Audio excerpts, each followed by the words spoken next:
Vamos lá, pessoal, continuando então as concessões, estamos no artigo 86. Olha só, será concedido no interesse do serviço público horário especial aos estudantes. Vocês, servidores e estudantes, têm direito, ó, tá? Quando comprovada a incompatibilidade entre o horário escolar e o da repartição, sem prejuízo do cargo. Exemplo, por exemplo, alguém aqui é auxiliar, está fazendo a faculdade de enfermagem, por exemplo. E aí tem que sair um pouquinho antes ali para chegar a tempo lá. Beleza, compensa esse horário aí, né? Tem que ter autorização, obviamente, né? Ó, será exigida a compensação de horário no órgão ou entidade. Então, sai 15 minutos antes, no outro dia, né? Cumpre 15 minutos a mais, tá? Também será concedido horário especial ao servidor portador de necessidades especiais, quando comprovada por junta médica oficial, independentemente da composição. As disposições desse parágrafo são extensivas ao servidor que tenha cônjuge, filho ou companheiro com portador de necessidades especiais. Eu tive um colega, sargento do Exército, que ele usava essa licença. Ele tinha um filho com aquela degenerativa muscular, vocês lembram? Sabe como é que é o nome? Que ela começa a degenerar, né? E ele tinha que levar o filho para fisioterapia, então ele se ausentava nesses períodos, né? E levava ele para fisioterapia e tal. Então é possível, se tem uma necessidade especial, vocês atendem. Desde que seja vocês os necessários, né? No caso, o rapaz, o filho dele tinha 18 anos, já era um rapaz grande, né? Então ele precisava dele realmente para fazer esse trabalho, tá? Tá falhando muito? Deixa eu só puxar o cabo para frente, então. Ei, som, teste som. Acho que tá pegando no casaco, né? Ei, som, teste som. Esses microfones não é fácil. Vamos lá, então. Continuando. Tempo de serviço. Vamos lá. Como é que é a contagem do tempo de serviço de vocês? Pessoal, aqui não são mais questões fortes para a prova, tá? O que era forte já passou. Mas vamos fazer a leitura. A apuração do tempo de serviço de vocês é feito em dias e convertido em anos, ok? E esses anos são de 365 dias. Além das ausências ao serviço lá do artigo 85, que são permitidas, que nós vimos aqui, ó, do artigo 85, né? 1 dia para doar sangue, 2 dias para se alistar, 5 dias para casamento, ou 5 dias para falecimento, ou 2 dias para falecimento ali. Tá? O que está dizendo aqui? Ó? Além dessas ausências ao serviço, são consideradas como efetivo serviço também o afastamento das férias, é como se estivesse em serviço, tá? Exercício de cargo de comissão, também, como se estivesse em exercício, desempenho de mandato federal, estadual, municipal, então, se vocês sendo vereadores, é como se estivesse em serviço, está contando o tempo. Se forem convocados para o júri ou serviços obrigatórios por lei, tá? Também é contado como tendo serviço. Estudo ou missão no exterior, quando autorizado o afastamento, é como se estivesse em serviço, está contando o tempo a aposentadoria. Tá? Licenças, ó, a gestante, adotante ou paternidade. Tratamento de saúde própria até 24 meses cumulativos, também é como se estivesse em serviço, tá? Então, esse tratamento de saúde própria até 24 meses. Para desempenho do mandato classista também. Por motivo de acidente em serviço, aquele afastamento também está contando serviço, tá? Para capacitação, também está contando. Para o serviço militar, também está contando tempo de serviço. Para participação de competições desportivas. Se tiver um servidor municipal que seja atleta, quando ele vai para uma competição, também é como se tivesse efetivo serviço. Porque ele vai representando o município, né? Então, também conta. Ok? Agora, acabamos então os afastamentos, vamos falar do direito que vocês têm de pedir. Vocês vão estar com a Proficário, artigo 5º, né? Todos nós temos direitos a pedir, tá? É o direito de petição, tá? Então, é assegurado ao servidor direito de requerer aquilo que vocês entendem como de direito. Né? Vocês podem requerer, por exemplo, um adicional, vocês podem requerer as férias, podem requerer uma licença, um afastamento. É direito, é o direito de requerer, é o direito de pedir. Tá? O requerimento é dirigido à autoridade competente. Então, quando vocês vão pedir, vocês vão ter uma estrutura hierárquica e vocês vão pedir para aquela pessoa que é da estrutura. Tá? Cabe reconsideração à autoridade que houver expedido o ato ou proferido a decisão. Então é o seguinte, olha só. Eu pedi, por exemplo, afastamento de férias. A colega aqui, que é minha chefe, disse, não, olha, esse período está muito cheio. Eu posso recorrer ainda? Posso, eu posso pedir um pedido de... Tu pode reconsiderar porque o fulano voltou das férias e agora dá para mim voltar? É um pedido de reconsideração. É sempre para quem decidiu. Entenderam? O pedido de reconsideração é para quem decidiu. E quanto tempo tem? Ó, o requerimento e o pedido de reconsideração deverão ocorrer em 5 dias. E devem ser decididos em 30 dias. Pessoal, provas do Estado cobram isso, tá? O pedido de reconsideração é em 5 dias, tá? E quem vai decidir, que a colega, tem 30 dias para decidir.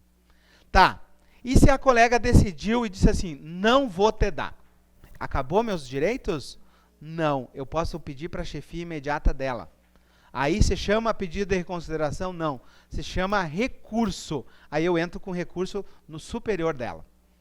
E aí eu entro com recurso. É outro pedido. Então vocês têm direito a 2 pedidos. Tem direito a pedido de reconsideração e depois o recurso para a autoridade superior. Tá? Então, ó, caberá recurso do indeferimento da reconsideração. A colega disse, não, não vou te dar. Então tu tem ainda direito a um recurso, tá? E das decisões sobre recursos sucessivos interpostos. Então, né, fez vários recursos, tem direito a recurso. O recurso será dirigido à autoridade superior. Então, isso que vocês têm que cuidar, tá? Eu peço reconsideração, é porque essa pessoa tem que reconsiderar. Recurso é sempre para o superior, tá? Isso que é diferente. Pessoal, vamos pegar, de 1 a 10 essa questão aqui, é 1 degrau de possibilidade de cair, tá? Mas pode cair, tá? De 1 a 10 eu daria 1 para ela. Continuando então. O prazo para interposição do pedido de reconsideração e de recurso é de 30 dias contados da publicação ou da ciência pelo interessado da decisão a ser recorrida. Tá? O recurso poderá ser recebido com efeito suspensivo, ou seja, por exemplo, se foi uma punição, pode suspender a punição. Ela pode receber o recurso e suspender minha punição, por exemplo. Né? A Karen defendeu, teve uma época, ela defendeu um guarda municipal. Ele fez uma abordagem na rua e ele abordou alguém que era parente de alguém. Né? E esse alguém era influente e esse guarda foi punido. E ela entrou com recurso administrativo e suspendeu a punição dele. Então não está contando a punição. Então ele para de sofrer aquela punição. Por exemplo, ele poderia ter sofrido uma suspensão, ele fica sem salário. Então ela conseguiu que suspendesse aquilo, né, até que decidisse. Então não está contando a punição por aqui. Então, quando tu entra com recurso, tu pode pedir o efeito suspensivo da punição.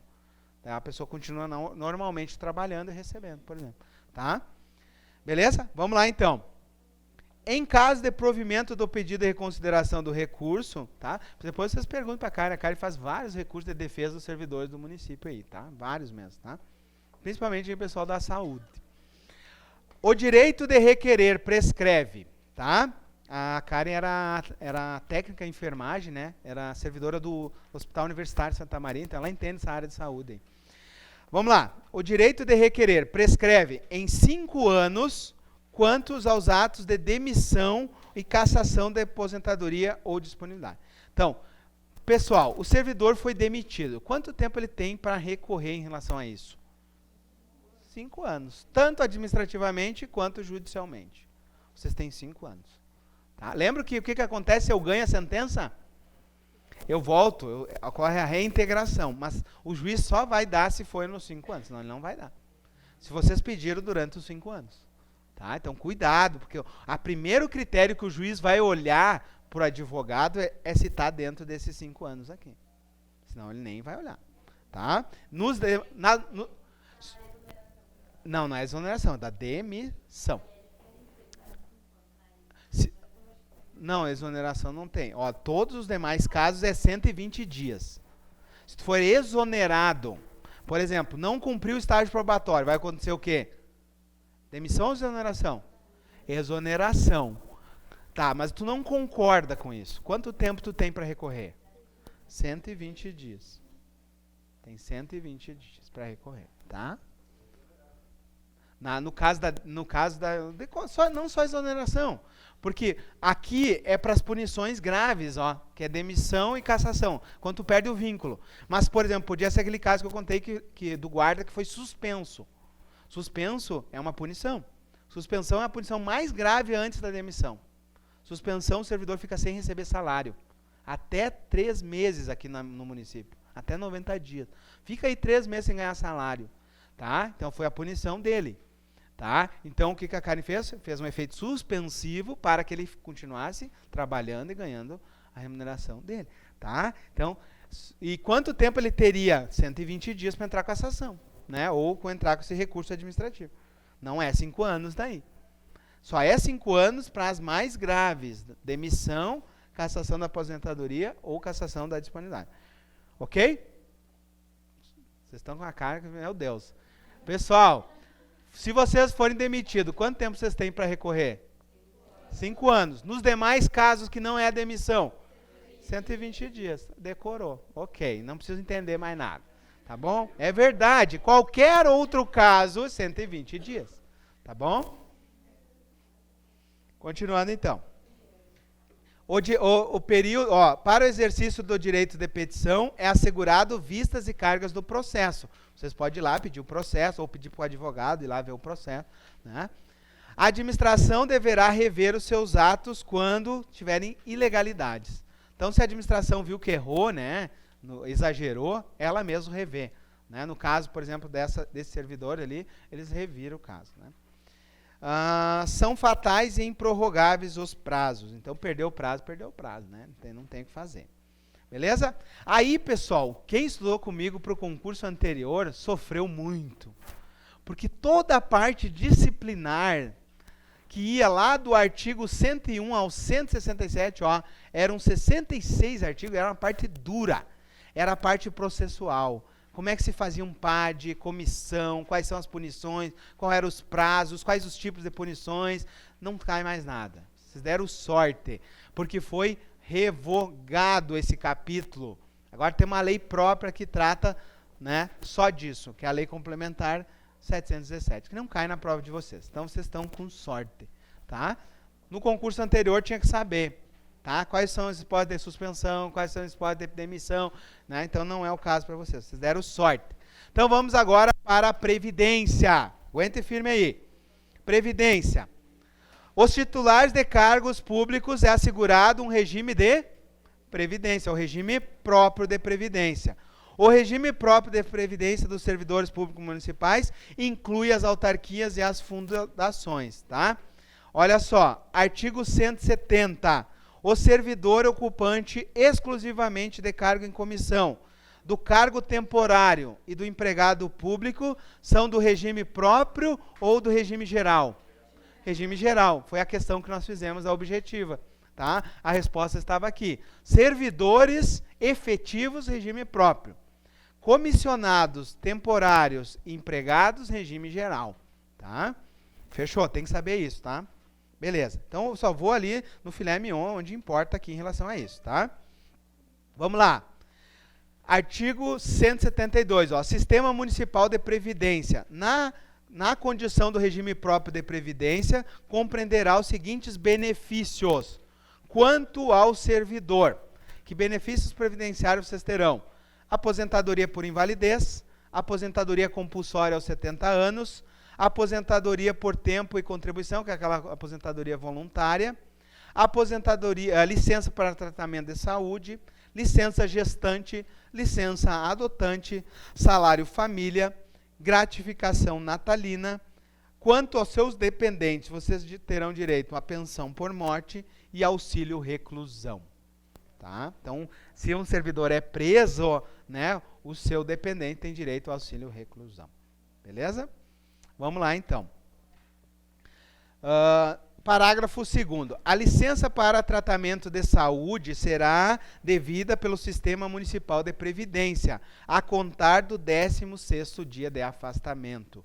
Nós vimos, né, que a licença para doença ali, né, a partir do 15º dia, já começa a ser pago pelo Simprevi de vocês. Tá bom? Vamos lá, então. Assistência à saúde. Direitos de vocês, né? Ó, assistência à saúde do servidor ativo e inativo e da sua família é prestado pelo SUS e pelo Fundo da Assistência Municipal, o FAS, tá? Continuando então, vocês terão direito a um auxílio funeral, ok? É devido à família do servidor falecido. Agora eu quero que você circule, ó, ativo ou inativo. Então, o servidor aposentado do município de Chapecó tem direito ao auxílio funeral, tá bom? Então, se um servidor aposentado falecer, né, tem auxílio funeral. Efetivo. Tem que ser servidores efetivos, tá? Ó, é devido ao servidor falecido, né?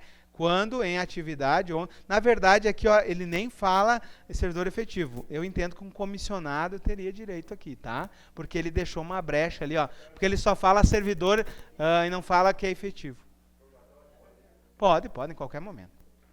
Tá? Isso aqui é para ajudar a família, né? Custear o funeral. E é devido ao valor de 1 mês de remuneração, ó. 1 mês da remuneração. Tá? Então, escrevam aí, ó. Auxílio funeral, 1 mês remuneração, tá? Ativo e inativo, só isso. Auxílio funeral, na nossa revisão eu vou falar, lembra? Auxílio funeral, 1 mês de remuneração, ativo ou inativo, tá?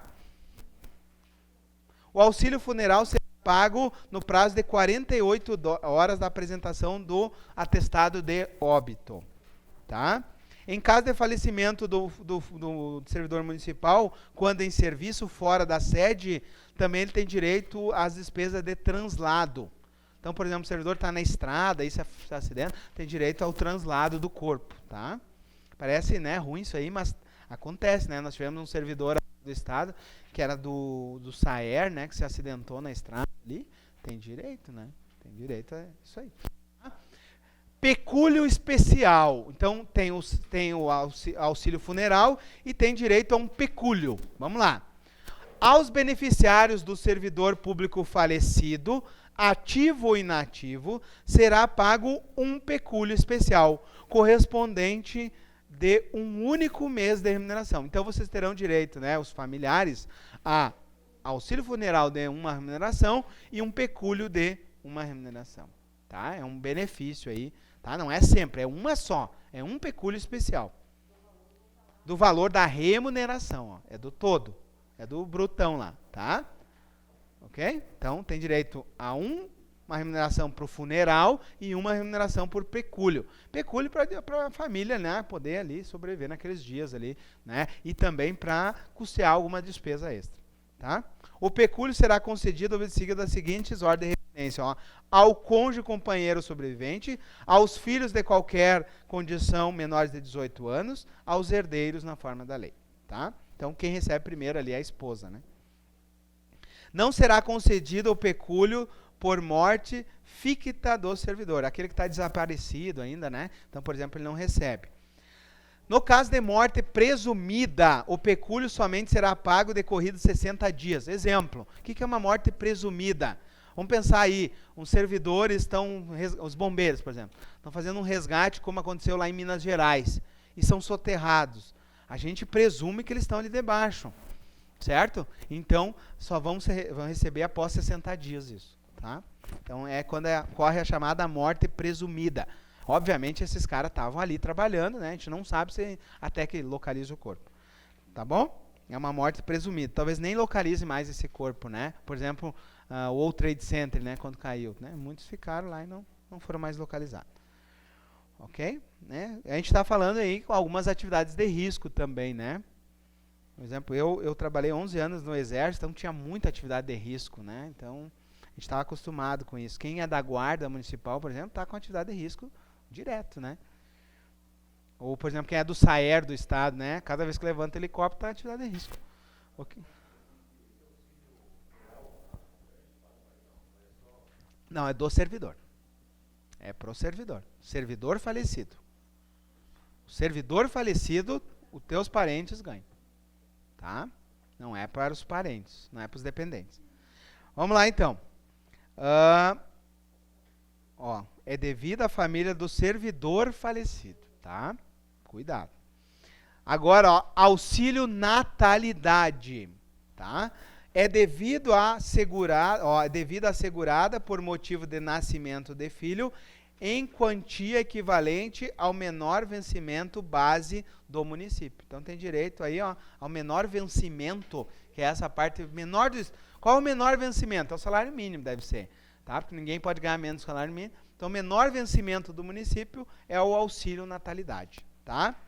Na hipótese de parto múltiplo, o valor será acrescido de 50% por nascituro, tá? O auxílio será pago ao cônjuge ou companheiro servidor, quando a paternidade não for a servidora, tá? Parturiente, né, não for a servidora. Esse benefício deverá ser requerido em até 90 dias contados do nascimento do filho, ok? Pessoal, e aí nós chegamos nas disposições gerais do estatuto, tá? São algumas regrinhas transitórias, algumas coisas. Eu vou chamar a atenção das principais, tá bom? E a gente encerra agora, tá? São só essas aqui. Poderão ser instituídas, ó, no âmbito do Poder Executivo Municipal, prêmio pela apresentação de ideias, incentivo de trabalhos, concessão de medalhas, diplomas ou honra ao mérito, né? Por exemplo, a medalha do servidor público, né? Geralmente tem um dia lá que recebe, tá? Então, é possível isso.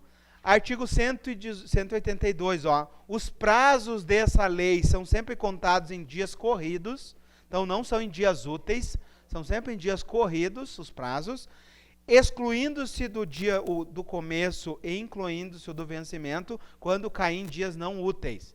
Então, por exemplo, né, eu sou notificado agora da punição, hoje é sexta-feira. Quando é que começa a contar meu prazo? Segunda. Tá? Então é sempre assim, sempre exclui-se o primeiro dia quando cair domingos, feriados e tal. Daí começa a correr. Sempre corrido em dias corridos. Tá, olha só, artigo 183. Por motivo de crença religiosa ou convicção filosófica ou política, o servidor não poderá ser privado de quaisquer dos seus direitos, sofrer discriminação na sua vida funcional, nem eximir-se do cumprimento de seus deveres, né? Nós temos servidores com questões filosóficas, questões religiosas, mas ele tem que cumprir aquilo que é necessário também. Ao servidor civil assegurado, nos termos da Constituição, o direito à livre associação sindical, vimos isso. Também é garantido a vocês o direito à greve, tá? Muito interessante também, tá? Considera-se da família do servidor, além do cônjuge e filhos, quaisquer pessoas que vivam sob sua dependência, tá? Equipara-se a cônjuge à companheira, também, que tem uma união estável, desde que seja reconhecido lá no município, tá? Pessoal, viveu sob união estável, vai lá no município, leva a documentação. Deixa essa pessoa amparada, tá bom? Tchau. Todos os servidores públicos ficam obrigados a manter um seguro de vida. Nós já estamos terminando, porque aqui não tem assuntos que eu tenho muito a falar. Agora, aqui, sim. Quem estão submetidos a essa lei? Nós já vimos. Servidores públicos, efetivos ou comissionados. Ok? Então, ó, ficam submetidos à presente lei na qualidade de servidores públicos. Exceto quem? Quem não está atendido por essa lei? Os por prazo determinados e os regidos pela CLT. Tá? Nós temos servidores ali que são contratados temporários e regidos pela CLT. Aí, eles contribuem para o regime geral e tem as regras da CLT.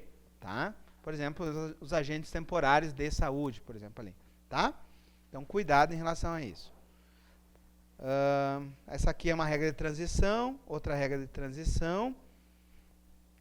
Aqui, o 195, interessante, ó. A execução de serviços previstos poderá ser remunerada na modalidade de sobreaviso. Então, é possível na legislação de vocês ter o sobreaviso. Para efeito desta lei, ó, considera-se sobreaviso o servidor que permanecer na sua casa, tá?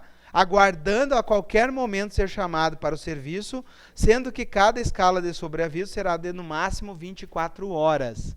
Tá? A exceção dos servidores lotados nos conselhos tutelares, que daí os plantões são de final de semana. Tá? Então é possível vocês ficarem em sobreaviso. Tá? Pensem no conselheiro tutelar, né, que acontece algum caso, durante o final de semana ele está de sobreaviso. Tá bom? E dessas outras regras são regras de transição. Não é o caso. É isso aí. Pessoal, encerramos por aqui a nossa lei. O nosso próximo objetivo é a lei orgânica e nós faremos uma revisão geral aí de véspera de prova. Então agora é leitura, releitura e fiquem com Deus. Pessoal de casa aí também, fiquem com Deus.